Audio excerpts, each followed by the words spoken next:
waxaan ahay filin soo saare sameeya filmaanta ayna u badan yihiin filmaanta Soomaalida anigu adoon ilaahay arway qorigayga leeyahay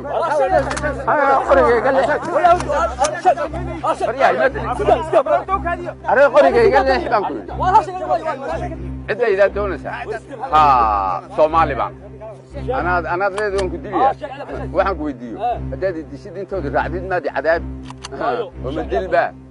magacayga waa Axmed Faarax waxaan ku barbaaray dalka Holland waxaan filin sameynta ku jiray ilaa 2000 sababta aan u imid Afrika oo u soo guurayna waxa kamid ah in filmaanta Soomaalida sheekooyinka Soomaalida ee inta badan sida khaldan loo sheego ama si aanan ku habooneen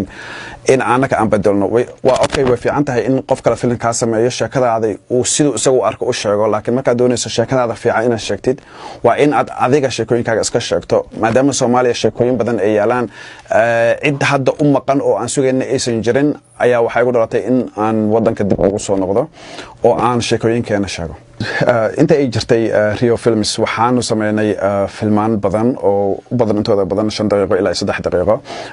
filmaan kale oo xogaa yar dheerna way jireen oo kamid yahay filinka Qab iyo Eel oo ah sheeko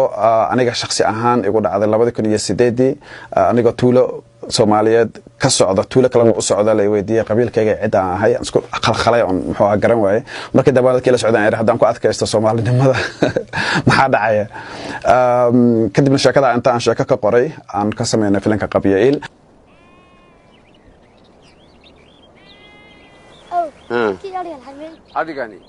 adigani sidii ku weynii aan uga nimi ayuu dadkii uga qaxay Soomaalida waxa weeyaan awow wax qabiil layda wanaagiisa iyo xumaantiisu inta maantun ku arag waayade horta adiga oo 100 milyan helaya oo kula af oo kula diin oo kula dhaqan oo kula wax walba aad wadaagtaan maxaan 3 ama 4 isugu soo igu soo ooday waxa weey dhiiga Soomaali laga yahay dhiiga walaal laga yahay